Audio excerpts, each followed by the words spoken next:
So hey guys, welcome to my YouTube channel expanded thought और आप सभी का स्वागत है। सबसे पहले यूट्यूब रिचुअल अपना इंट्रो कर लेते हैं भाई। तो आप अगर मेरे चैनल पर नए हैं तो प्लीज़ प्लीज़ प्लीज़ जाइए और सब्सक्राइब कर लीजिए, हिट द बेल आइकन, मंदिर की घंटी हो या सब्सक्राइब करने की, अच्छी अच्छी नोटिफिकेशंस के लिए प्रेस कर देना चाहिए। And by the way, slam joke के बाद अब शुरुआत करते हैं कि हम लोग आज यहाँ क्यों मिल रहे हैं। तो सबसे पहले बात तो ये थी कि एग्जाम्स का ऐसा प्रेशर ना ऐसे एकदम सर पे आके बैठ चुका है कि भैया 25 डेज बचे हैं, चुपचाप पढ़ लो। लेकिन जितना ज़्यादा प्रेशर बढ़ता जाता है मेरी पढ़ाई उतनी कम होती जाती है। और मुझे ऐसा लगता है ये सिर्फ मैं नहीं हूँ, बहुत से लोगों के साथ ऐसा होता होगा। एंड बेसिकली पता है आजकल क्या हो रहा है ना, कि मैं डेली टेंशन लेती हूँ, डेली पढ़ने बैठती हूँ और डेली पढ़ने से पहले ना टाइम टेबल बनाती हूँ नया नया कि भाई आज से तो ये शुरू करूँगी और बस ये पक्का कर लूँगी और फिर तो मैं रैंक ले आऊँगी। एंड उसके बाद डेली ये रूटीन चलता है, डेली नया टाइम टेबल बनता है और डेली मैं नया जीरो से शुरू करना चालू कर देती हूँ। तो मुझे नहीं पता कितने लोगों के साथ ये हो रहा है, बट मेरे साथ ये हो रहा था। तो मैंने सोचा, मैं थोड़ा फास्ट बोल रही हूँ, आई नो, सॉरी। तो मैंने सोचा कि मैं एक टाइम टेबल सच्ची वाला अच्छे वाला बनाती हूँ और जब इतने अच्छे से बना लिया तो सोचा शेयर भी कर लेती हूँ। तो हम लोग यहाँ मिले हैं आज। मैंने बोथ ग्रुप के लिए टाइम टेबल बनाया है, तो कैसे हम लोग वो करेंगे वो देखेंगे। तो बेसिकली अभी तक आपको समझ आ गया होगा कि ये जो वीडियो है वो टाइम टेबल को लेके है। बोथ ग्रुप्स के लिए अगर कोई सीएमए एग्जाम्स के लिए अपीयर करने वाला है तो ये टाइम टेबल उनके लिए है कि आप कैसे रिवीजन करो, कैसे इजीली हम चीज़ें बहुत जल्दी कर सकते हैं। जो लोग एक ही ग्रुप के लिए जाने वाला है वो उसके अकॉर्डिंगली एडजस्ट कर लेगा। वो उस टाइम पे हम जब पूरा एक्सप्लेन करेंगे ना तो वो पूरी बात वहाँ कर लेंगे। तो अभी यहाँ पे थोड़ी सी बात कर लेते हैं कि ये बातें शुरू कहाँ से हुई, क्या हुआ।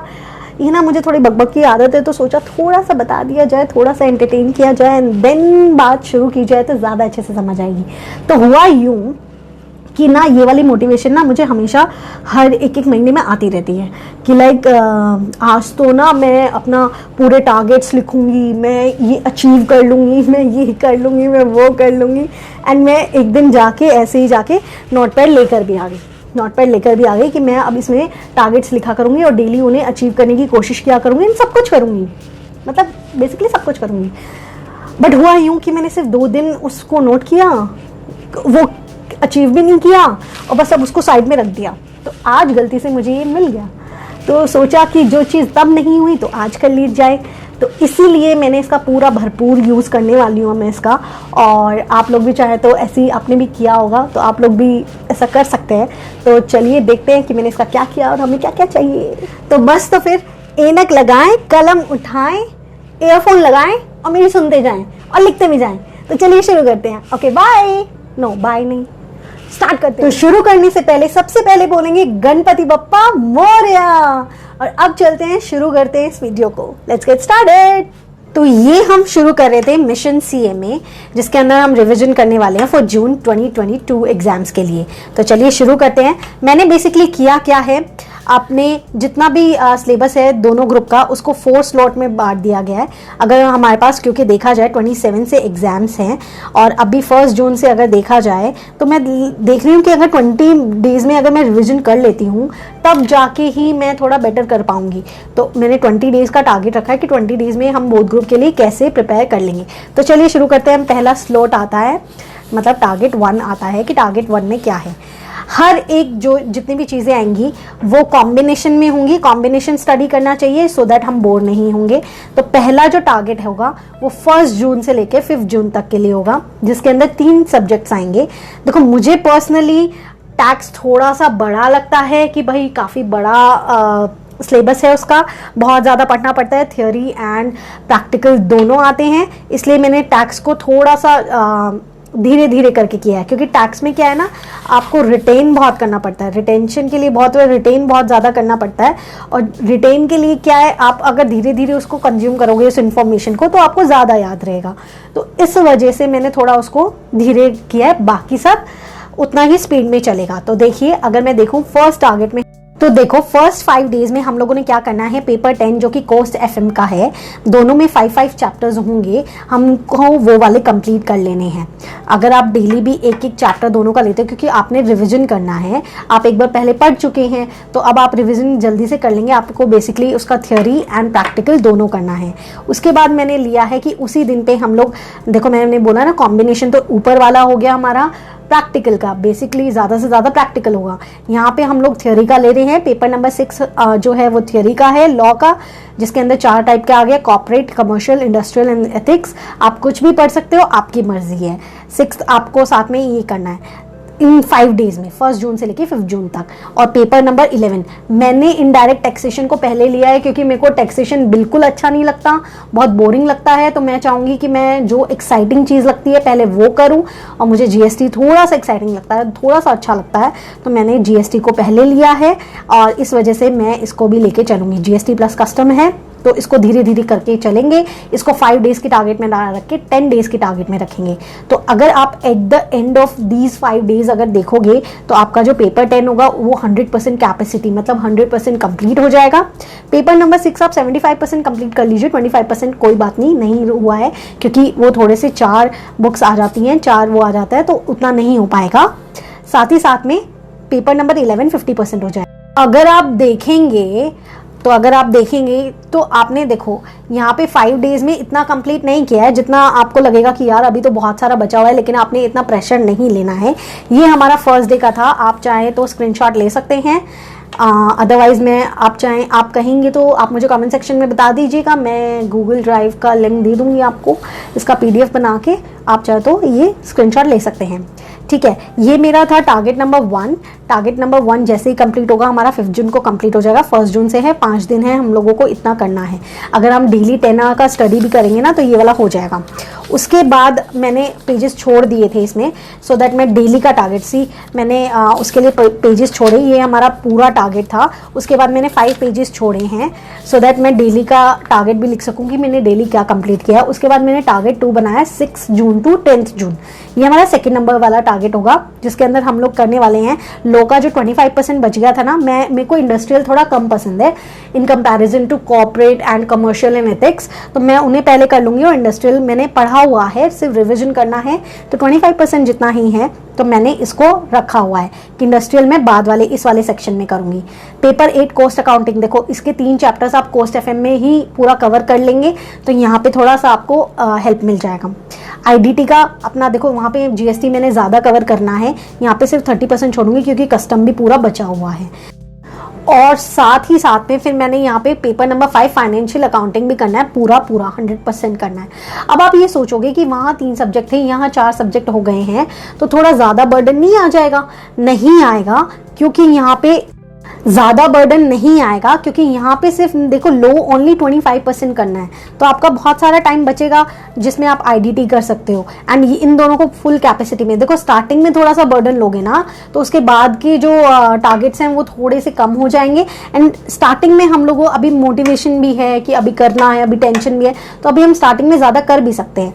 अब जब जैसे ही ये वाला पूरा होगा ना, जैसे ही अपना 6 जून टू 10 जून कंप्लीट होगा ना, जब आप देखोगे कि लास्ट में आपने क्या क्या कंप्लीट कर लिया। पेपर नंबर 5 जो कि आपने यहाँ कंप्लीट किया, पेपर नंबर 6 25% कैपेसिटी से बचा हुआ था, ये वाला भी यहाँ पे कंप्लीट हो गया। पेपर नंबर 8 यहाँ पे आपने कंप्लीट कर लिया। पेपर नंबर 10 आपने पिछले टारगेट में कंप्लीट कर लिया था। एंड पेपर नंबर 11 भी यहाँ पे आके कंप्लीट हो जाएगा, क्योंकि जीएसटी का सिर्फ 30% आपने छोड़ा था एंड कस्टम का छोड़ा था। जीएसटी के जो बहुत ईजी चैप्टर्स हो ना, वो आप 6th और 10th के लिए छोड़ना, 6 to 10 के लिए। और यहाँ पे मतलब यहाँ पे ज़्यादा कवर करना, यहाँ पे ज़्यादा कवर करना, ताकि आपको यहाँ पे, क्योंकि यहाँ 4 सब्जेक्ट्स है ना, तो बर्डन थोड़ा कम पड़ेगा। ठीक है, तो थोड़ा हैवी सब्जेक्ट्स वहाँ पे लेना। तो यहाँ पे आते आते आप देख रहे हो 1 2 3 4 5 सब्जेक्ट्स आपके 10 जून तक कंप्लीट हो जाएंगे, है ना? ग्रेट, मुझे बड़ा सही लग रहा है। अगर ये चल गया तो मैं यहाँ डेली टारगेट्स लिखने की शौक में ही क्या पता पढ़ लूँ, बट हाँ करना पड़ेगा। जैसे ही आप सेकेंड टारगेट कंप्लीट कर लेते हैं, आप समझो खुद को कंग्रेचुलेट कर लीजिए कि भैया आपने अचीव। आपको भी पता होगा सबसे ज़्यादा मुश्किल होता है हम लोगों को कंसिस्टेंट होना, कंसिस्टेंट होना। सॉरी, मैं स्पेलिंग जल्दी में भूल गई हूँ, रिकॉर्डिंग की वजह से थोड़ा हो जाता है ना। तो कंसिस्टेंट होना बहुत बड़ा मुश्किल होता है।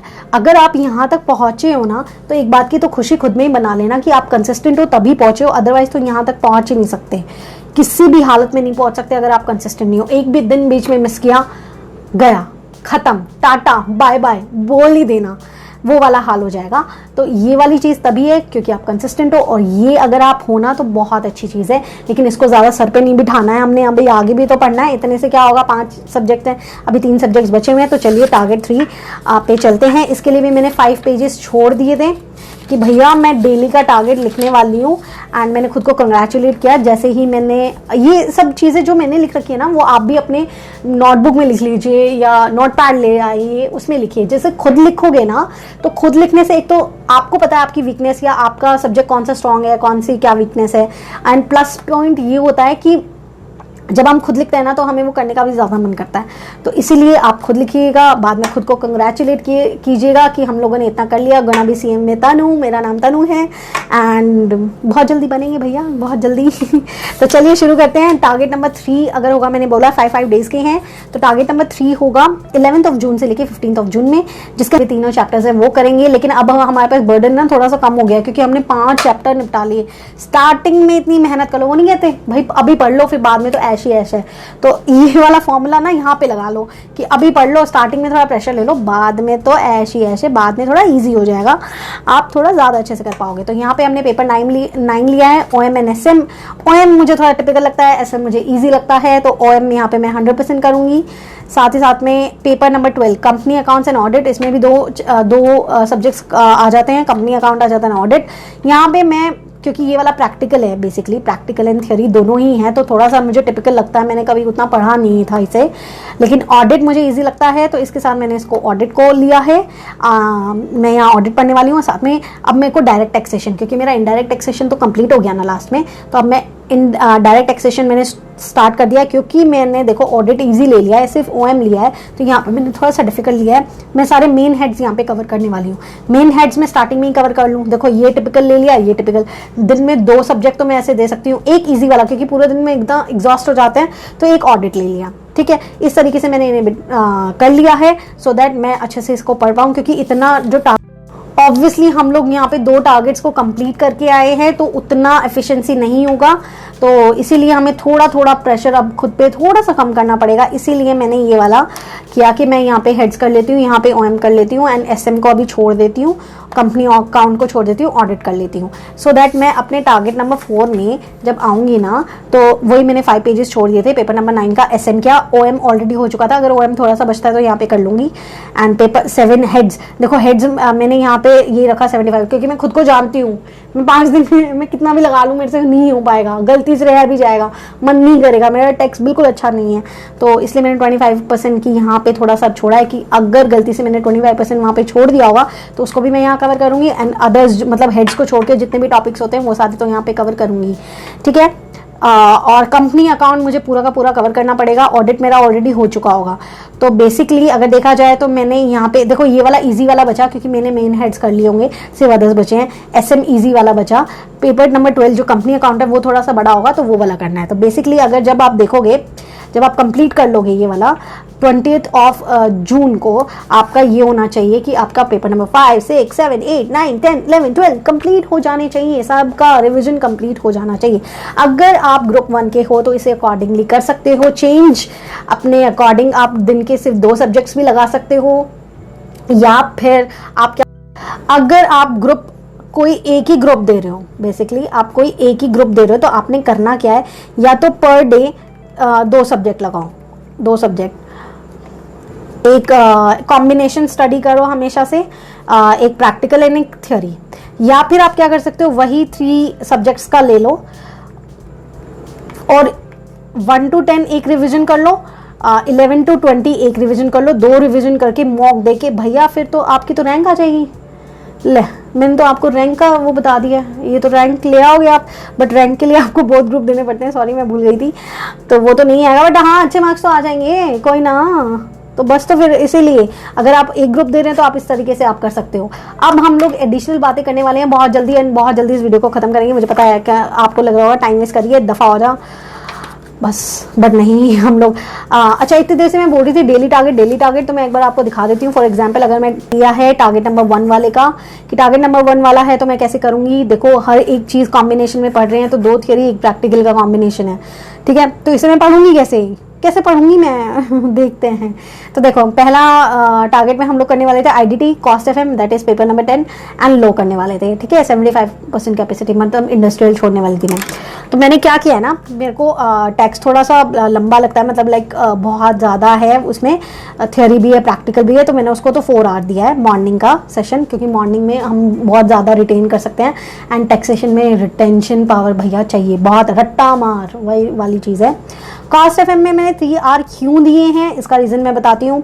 बेसिकली क्या है, हम लोगों को प्रैक्टिकल क्वेश्चन जो होंगे, अब कुछ ऐसा तो है नहीं कि फॉर्मेट बनाना है या फिर हम लोगों ने चीज़ें लिख के आनी है तभी जाके वो डायरेक्ट पूछेंगे। तो बेसिकली मैं ये कोशिश कर रही हूँ कि मैं जितने भी प्रैक्टिकल करूँ वो सारे के सारे ऐसे ही करूँ कि रफ में करूँ या कैलकुलेटर में करूँ, सो दैट मैं उसमें टाइम लगाऊँ ही नहीं, वही मेरी आदत बन जाए, उसको ही मैं अपनी हैबिट बना लूँ। इसलिए मैंने उसको कम टाइम दिया है कि अगर मेरे पास टाइम होगा तो मैं भी ऐसी फ्लेक्सिबल हो जाऊँगी कि भैया हाँ चलो जी बना के कर रही हूँ, बट नहीं, मैंने वैसे नहीं करना है। खुद की आदत सही करने के लिए मैंने इसको कम थोड़ा सा टाइम दिया है, और मेरे को कॉस्ट एफएम थोड़ा बेटर लगता है टैक्स से, तो इसलिए भी कम टाइम दिया है। 3 hours is more than, continuously 3 hour पढ़ना is oh my God, but still हम लोग इसको पढ़ेंगे क्योंकि हमें मार्क्स चाहिए। और वैसे भी आई लव लॉ, मुझे लॉ बहुत पसंद है सब्जेक्ट, तो मैं पढ़ लूँगी, आप भी पढ़ लेना, अच्छे से कर लेना, ठीक है। और इस तरीके से मैं अपना पूरा का पूरा स्केड्यूल करने वाली हूँ दिन का। पूरे दिन 10 आवर्स भी अगर मैंने किया ना अच्छे से तो हो जाएगा। अच्छा बात मेनली पता है क्या आती है कि जो मेन बात है, जो मैंने अपने एक्सपीरियंस से सीखी है, मैंने बहुत लोगों से ये सुना भी है, एंड बहुत मेन चीज़ है कि आपकी जो इंडिविजुअल सिटिंग है, मतलब आप एक बार जो बैठ रहे हो, आप मतलब टाइम टेबल भी खुद के लिए बना रहे हो ना, तो एक सिटिंग 3 घंटे से कम की मत रखो, बिल्कुल मत रखो, अपने टाइम टेबल में ही मत रखो आप। और पता है आपको मैं ये क्यों कह रही हूँ, लोग कहते हैं कि 21 डेज तक कुछ भी करो ना तो वो आपकी हैबिट या तो लग जाती है या आपकी हैबिट छूट जाती है। तो इसी तरीके से हमारा दिमाग ना वैसे ही सेट हो जाता है। अभी आप सोच के देखो, 3 घंटा आप डेली 3 घंटे से कम तो आप लेते ही नहीं हो, तो आपके दिमाग को 3 घंटे से कम तो आप लेते ही नहीं हो, तो भाई आपके दिमाग को ऐसा हो जाएगा 3 घंटे तो काम करना ही करना है, उसको आदत हो जाएगी 3 घंटे काम करने की। मुझे नहीं पता, ये बहुत घटिया सा लॉजिक भी हो सकता है, मेरा लॉजिक है ये, तो मुझे ये सही लगता है। और इसी लॉजिक के साथ मैं ना 3 घंटे लगातार पढ़ लेती हूँ, बिना इधर उधर कुछ देखे हुए और बिना मटगश्ती किए हुए चुपचाप पढ़ लेती हूँ 3 घंटे। तो ये वाली चीज़ रखो कि अपनी सिटिंग 3 घंटे से कम की बिल्कुल मत रखो, क्योंकि आपके दिमाग को भी आदत पड़ जाती है भाई। और 3 घंटा फिर वहाँ पे गर्मी में बैठना है, आपने एग्जाम देना है, तो उतना आपको आदत होनी चाहिए, ठीक है। तो ये हमारा डेली टाइम टेबल का था। कुछ एडिशनल चीज़ें और भी हैं, वो डिस्कस कर लेते हैं। एक बार मैं देख लेती हूँ मैंने कहाँ पे लिखा था।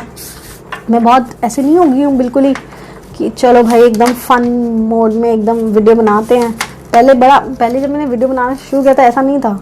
चलो कुछ एडिशनल पॉइंट्स है, इसको एक बार देख लेते हैं, देन हम बाय बाय कर देते हैं। मुझे पता है कि ये सारे पॉइंट्स आपको पता है, मुझे ये भी पता है कि ये सारे पॉइंट्स सभी को पता होते हैं, लेकिन मैं इसलिए बता रही हूँ, कुछ नया नहीं है, मैं इसलिए बता रही हूँ। बस जब कोई बताता है और हम इतने ध्यान से सुन रहे हैं ना कोई बात, तो फिर हमें सुन लेनी चाहिए ना, तो चलो देखते हैं। सबसे पहले तो प्रैक्टिकल क्वेश्चन जितने भी हैं रफली सॉल्व करो भैया आप, बिल्कुल। मैं तो ये कह रही हूँ कि कैलकुलेटर पे ही सॉल्व करो जितना कर सकते हो, वरना रफ में बिल्कुल फॉर्मेट की जरूरत भैया। ये तो बिल्कुल मान ही लेना मेरी बात नहीं, आप ही की बात है, मतलब बस मान ही लो इसे तो, क्योंकि जितना आप रफली सॉल्व खुद से करने लग जाओगे ना, तो आपको पेपर में भी वही आदत हो जाएगी, फिर आप कैलकुलेटर पे ही सॉल्व कर लिया करोगे। एंड क्योंकि हम लोगों को टाइप ना वैसे करना है, टाइप करके आंसर करना है, तो उसमें बहुत टाइम चाहिए, तो इसके लिए हम लोगों को प्रैक्टिकल बहुत जल्दी सॉल्व करना पड़ेगा। साथ ही साथ में टाइमर वाली चीज़ मैं बोलूँ, एग्जाम हॉल का प्रेशर नहीं होता, वो प्रेशर कुकर होता है वैसे तो, बट उसमें होता क्या ना, घड़ी की टिक टिक के साथ साथ आपकी धक धक चलती है।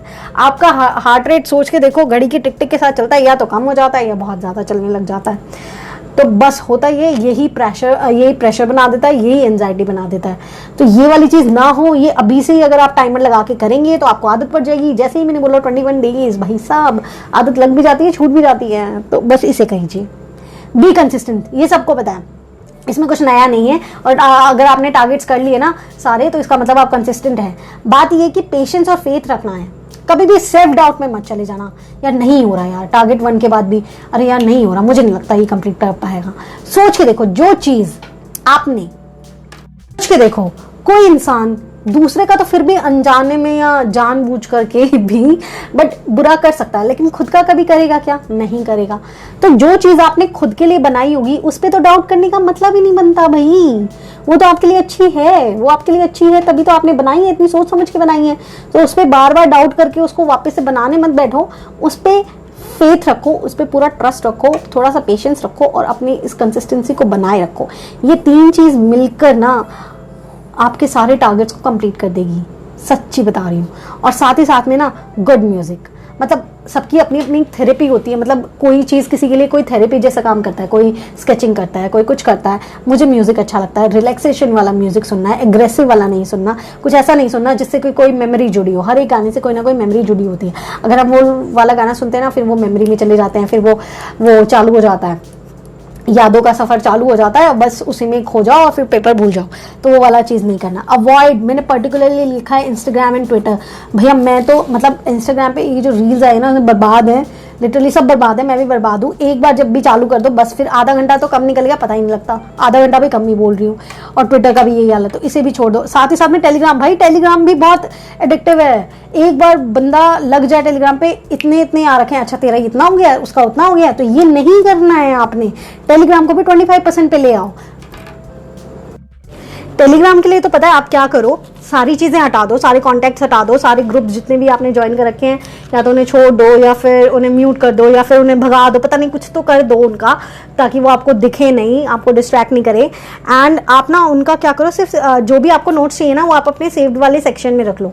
मैंने ना ऐसे ही किया है, अभी सेव्ड वाले सेक्शन में रख लिया है।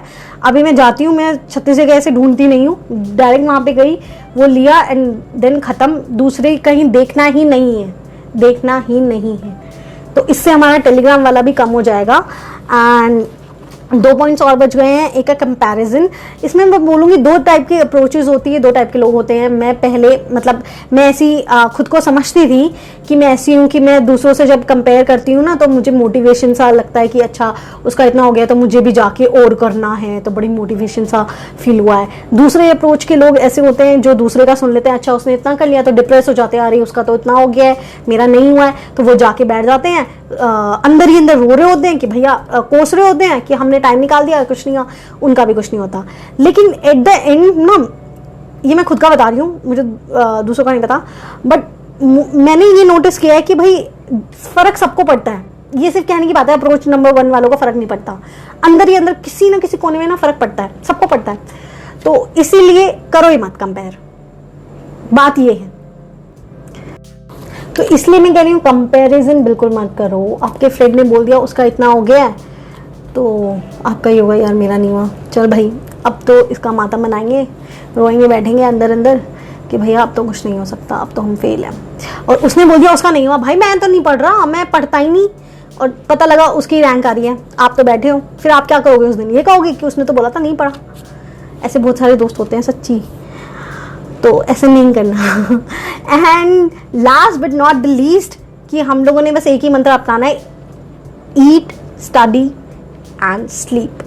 मतलब उठो, पढ़ो, खाओ, सो जाओ और इसी बात को दोहराते रहो, repeat and repeat, eat, study, sleep and repeat, eat, study, sleep and repeat. मुझे नहीं पता मुझ में इतनी क्या एनर्जी आ रही है, बट मैं सच्ची बता रही हूँ, सच्ची कसम से, कि मैंने जब ये बना लिया है ना, मुझे इतना अंदर से कॉन्फिडेंट फील हो रहा है कि yes I can do it, मैं कर सकती हूँ, मैं कर लूँगी। 20 डेज है मेरे पास, मैं अच्छे से पढ़कर इसे क्रैक कर लूँगी। और अगर मैं कर सकती हूँ ना तो कोई भी कर सकता है, सच्ची। तो आप लोग भी कर सकते हो। अगर आपको मेरी ये वीडियो अच्छी लगी हो तो प्लीज़ मुझे कमेंट सेक्शन में ज़रूर बताइएगा। पता है कमेंट्स करने से मुझे अच्छा लगता है, मुझे पता लगता है कि मैं कैसा काम कर रही हूँ, तो इसीलिए कमेंट ज़रूर कीजिएगा। बहुत अच्छा लगता है जब कमेंट्स आते हैं। और अगर गलती से भी, देखो पॉजिटिव है तो आप कमेंट करो, और गलती से भी नेगेटिव है, थोड़ा नेगेटिव है तो कमेंट कर दो, चलेगा। ऐसे बहुत सारी नेगेटिविटी वाला आपको कुछ बोलना है तो भैया रुक जाओ, अभी मत बोलना प्लीज़। अभी आप ना उसको किसी नोटबुक पे लिख के उसको फाड़ फूड़ के फेंक देना, जब एग्जाम हो जाए ना उसके बाद आके वीडियो के नीचे बोल देना, कोई दिक्कत वाली बात नहीं है। अभी कोई नेगेटिविटी नहीं चाहिए, क्योंकि मैं भी पढ़ती हूँ, मेरे पेरेंट्स भी पढ़ते हैं, मेरे फ्रेंड्स भी पढ़ते हैं, बाकी जो लोग मुझे देख रहे हैं वो भी ऑब्वियसली कमेंट सेक्शन में देखते हैं। तो इतनी नेगेटिविटी, इतनी ज़्यादा लोगों तक आप पास कर दोगे उस नेगेटिविटी को, तो ये काम मत करो, बिल्कुल मत करो। जाओ। अच्छा, अब इतने अच्छे इंट्रो से हम लोगों ने एंट्री ली थी, तो एक अच्छा सा आउटरो बनता है, तो चलिए वो देखते हैं। गाइस, ये वीडियो तो यहाँ खत्म होती है। हम लोगों ने डिसाइड कर लिया है कि हम लोग क्या करने वाले हैं। एंड मैं हमेशा ना हर वीडियो में आपने देखा होगा, अगर जो लोग मुझे फॉलो करते हैं, मैं बोल के जाती हूँ मैं ये करूँगी, मैं वो करूँगी, मैं ये अपलोड करूँगी, एंड आता उसमें से 10% ही होगा। तो मैं जो बोल के जाती हूँ वो हो नहीं पाता, तो इसलिए जो भी हो पाएगा, अगर आगे कोई वीडियो आ पाई तो ज़रूर आएगी, नहीं भी आती तो कोई बात नहीं। अब तो पता ही है हमारे क्या टारगेट्स हैं। अब हम डेली कुछ ना कुछ कर लेंगे, अच्छे से पढ़ेंगे, और एग्ज़ाम बाद शायद मिलेंगे या उससे पहले भी मिल सकते हैं। तो चलिए, अभी जो ज़िंदगी इतनी मतलब बेरंग सी हो रखी है, मतलब कलर्स नहीं हैं उतने, क्योंकि करियर बनेगा तो कलर्स अपने आप आ जाएंगे। तो एक बार करियर बन जाए तो उसके बाद ज़िंदगी एकदम, एक बार एग्जाम हो जाए ज़िंदगी ऐसी कलरफुल हो जाएगी, एकदम बिंदास, एकदम फन। तो एग्जाम्स अच्छे से करना, बेस्ट ऑफ लक, अच्छे से पढ़ना। एंड आई नो आज की वीडियो में मैंने बहुत ज़्यादा बकबक की है, तो थोड़ा सा टॉलरेट कर लेना। I don't know why, but I am so happy, पता नहीं क्यों, और मुझे बहुत अच्छा लग रहा है ये वीडियो शूट करके भी। सो इसीलिए वही एनर्जीज ट्रांसफ़र होनी चाहिए, जो एनर्जीज हम फील करते हैं वही हम ट्रांसफ़र करते हैं। तो मैं चाहती हूँ आप भी उतना एनर्जेटिक फील करें, उतना ही हैप्पी फील करें, और अच्छे से जाके पढ़ें। और लाइक, शेयर, सब्सक्राइब वो तो सब आप कर ही दोगे, वो तो बोलने की ज़रूरत ही नहीं है, एक ही तो बात है। Okay, bye.